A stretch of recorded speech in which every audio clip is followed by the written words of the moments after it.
Hey, welcome back to A3. It's been a minute since we have talked WSL and what is happening in England this time of year. This weekend is a huge match. The London Derby between Arsenal and Chelsea is happening. It is on November 8th. And this is a really big one for Arsenal. They have dropped points in 3 games this year. They've slipped to fifth in the WSL. And these are the reigning Champions League winners. They are a team that wants to compete for the WSL title. Jen, they haven't beaten Arsenal, a top team, yet in the WSL. This is their chance against Chelsea, but what is it going to take for Arsenal to do it? It's massive. They obviously lost to Lyon in the Champions League. They came up short against Manchester City. So this is by far, I think, their biggest game of the season because they need to come up and compete against a top team and come away with points. And no better place to play it than at home in the Emirates in front of what I reckon will be um, a sold out crowd. If I could be in two places at once this weekend, guys, I would.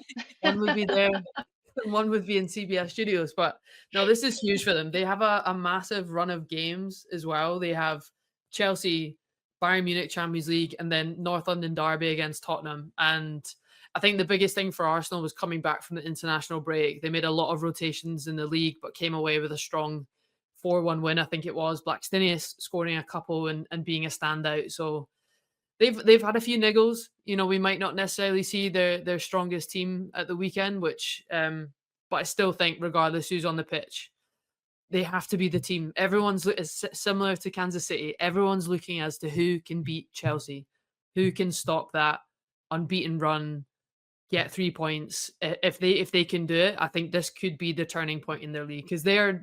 I'm telling you, they're not happy with fifth in the league. That is nowhere near where they want to be in the WSL. So big weekend for them, and yeah, can't wait to watch it as well.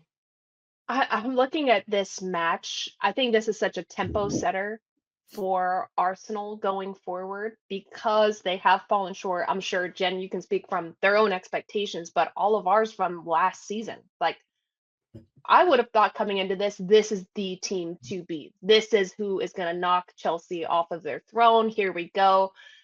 And it's just fallen so flat. I haven't seen a convincing performance yet from Arsenal. But if we got this match, Mhm. and I'm running this back to Champions League, where they played the perfect final, in my opinion.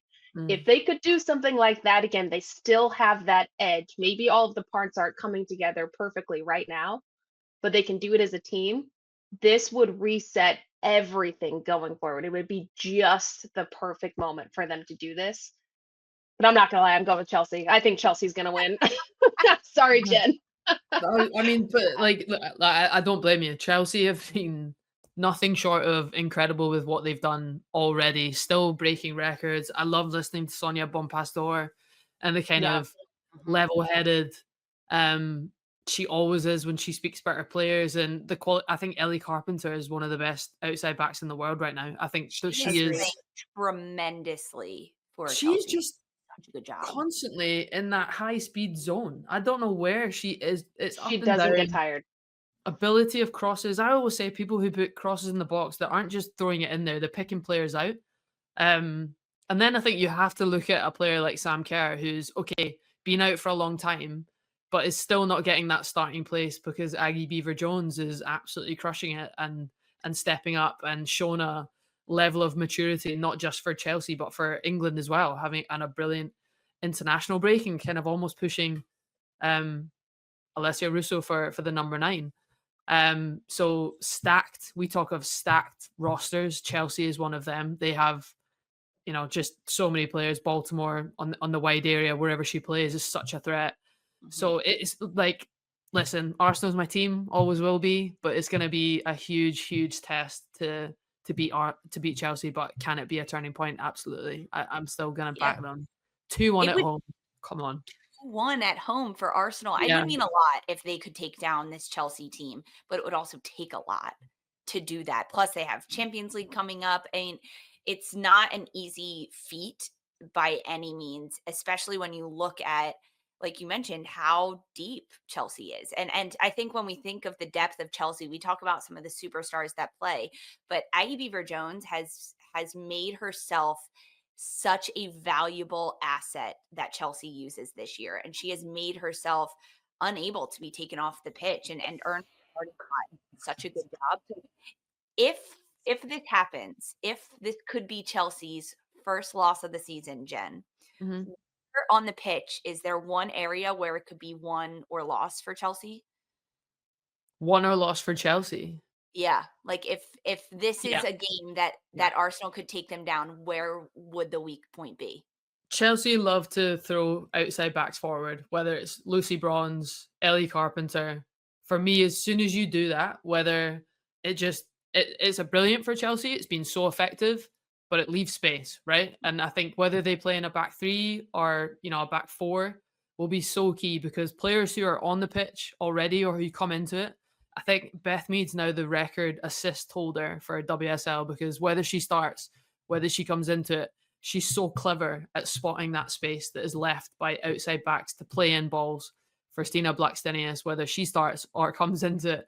Whoever's on the pitch has to be so aware of that space that's left in the wide areas to get just capitalize on the space being left. And I think those are the really tactically sound players at Arsenal that can do that because that's what Chelsea do. And it's a credit to how effective Chelsea have been against other teams. But that's where the space is. The space is there because their outside backs get forward so quickly. London Derby, Arsenal, Chelsea coming up this weekend. And you can watch both of those teams in action next week in Women's Champions League. You can watch all of that on Paramount Plus. But if we're looking at WSL as at a whole, at a glance, if you will, Tottenham Spurs, the freaking Hotspurs, what the heck is going on? They have 5 wins. They sit in 4th. Didn't expect that at the start of this season. The Spurs, the freaking Hotspurs. Spurs. Yeah, no, we I honestly, they're probably my biggest upset this season because they had a really tough year last year. They were almost in the relegation battle up until the last game of the season.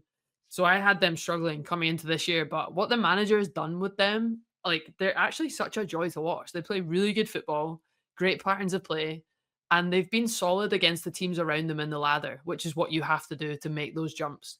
They've not necessarily beaten a top team just yet, but they're picking up points against teams around them. So they've been so impressive. I don't think anyone expected them to be where they're at, but they look so organized, so disciplined. I think Beth England's a credit to herself, scoring goals, doing very, very well. So no, they've looked great, and that's tough for me to say as an Arsenal fan. But London Derby as well coming up. That'll be a massive game, and that's what I'm saying. This run for Arsenal coming up is not easy whatsoever. North London Derby on paper wasn't necessarily a derby in a sense of top ladder head to head, but this is huge for Arsenal now. You're playing against that you could you have to get 3 points out of that game as well. So credit to Spurs, they've been awesome this year, and their manager's done a brilliant job with them actually. So Arsenal, they play Chelsea this weekend, and then in Champions League, Bayern Munich, then Tottenham, then Real Madrid in Champions League, and then Liverpool. So they just have to get through December 6th because Liverpool has been they have fallen this season. They are second from the bottom right now in the WSL. It's not been good for Liverpool.